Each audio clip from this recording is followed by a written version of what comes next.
शास्त्र हमें यही सिखाते हैं। पैरेलली कई घटनाएं चल रही हैं, कई कथाएं चल रही हैं। आप सीखो कि उस घटना में ऐसा क्या था कि वहां बच गए, और यही सेम घटना हुई, यहां मर गए। ये आदमी राम का प्यारा हो गया और ये आदमी राम का बैरी हो गया। चिंतन के लिए है धर्मशास्त्र, चिंतन के लिए, चिंता करने के। जैसे जैसे धर्म शास्त्र और गुरुवाणी का चिंतन जीवन में बढ़ता जाएगा, यकीन मानो चिंता घटता जाएगा। और केवल चिंता बढ़ रहा है, इसका अर्थ है शास्त्रों का चिंतन बंद हो चुका है, धर्म का चिंतन बंद हो चुका है, आत्म तत्व का चिंतन बंद हो चुका है। The self knowledge, real knowledge, Vivekananda जिसके लिए कहते हैं, आत्म दर्शन के लिए कहते हैं। पर वो विवेकानंद का सबसे श्रेष्ठ कोट क्या है? उत्तिष्ठत जागृत प्राप्य वरान्य निबोध। तो कोई जानता ही नहीं इसका सीधा अर्थ, आधा बोल देते उत्तिष्ठत जागृत। भैया उसके आगे भी बोला है उन्होंने, वो भी बोल दो। उत्तिष्ठत जागृत प्राप्य वरान्य निबोधत। भैया उठो, जागो, जाग के क्या करो? बैंक लूट लो, क्या करो? ट्रेन लूट लो, मर्डर कर दो, क्या करो जागकर? किसी के घर में आग लगा दो, दो लोग आराम से रह रहे हैं जाकर के चुगली करके लड़वा दो, क्या करो? उत्तिष्ठत जागर, उठ जाग के क्या करो? प्राप्य वरान्य निबोधत। वर माने होता है श्रेष्ठ। किसी श्रेष्ठ की उंगली पकड़ करके, जैसे शिवाजी ने समर्थ श्री रामदास जी का पकड़ लिया, जैसे सहजों ने चरणदास जी का पकड़ लिया, जैसे हरिश्चंद्र ने अपने गुरुदेव भगवान का पकड़ लिया, जैसे मीरा ने 42 साल में रैदास जी का पकड़ लिया। मीरा 42 साल तक रोती रही, 42 इयर्स।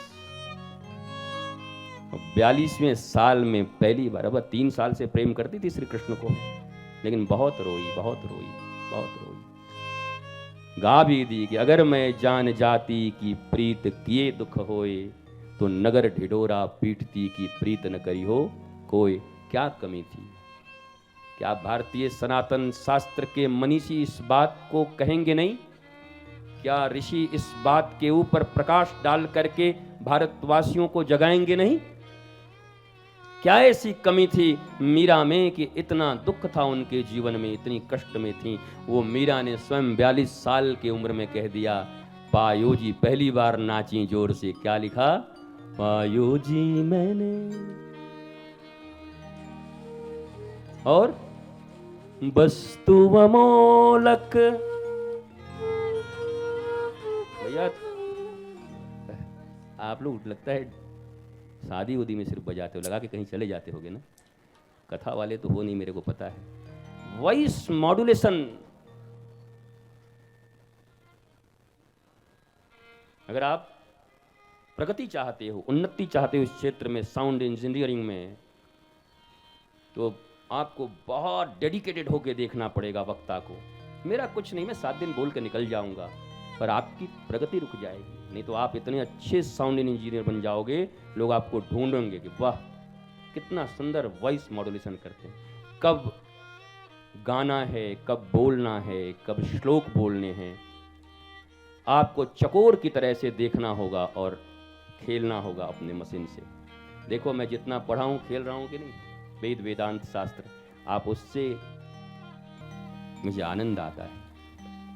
बिना संगीत के, बिना किसी मनोरंजन के 3-3, 4-4 घंटे अगर बैठकर भारतवर्ष, हनुमान जी के विषय में, हनुमान चालीसा और अपने राष्ट्र, अपने देश और संस्कृति के विषय में सुन रहा है, तो अब भारत की उन्नति और सनातन संस्कृति के उन्नति के प्रति कोई संदेह नहीं रह गया है मेरे मन।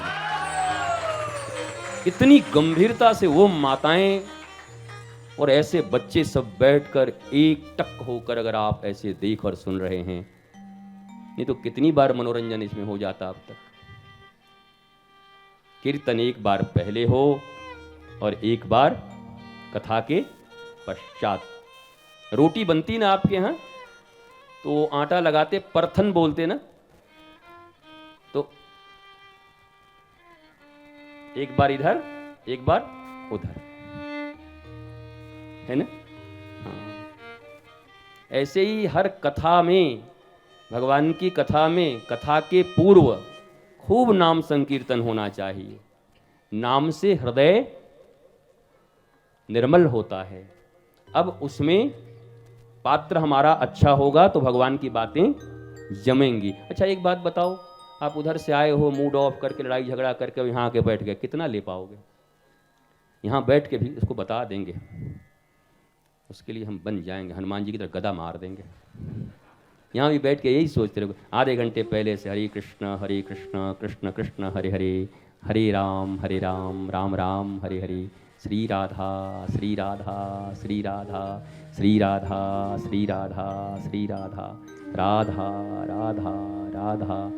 ऐसे जब नाम से अपने हृदय को पवित्र करोगे, उसके बाद गुरुमुख से जो गंगा प्रवाहित होगी वो कर्णपुटों से होती हुई बुद्धि में नहीं, सीधा हृदय में जाके समाहित हो जाएगी, गंगा सागर बन जाएगा।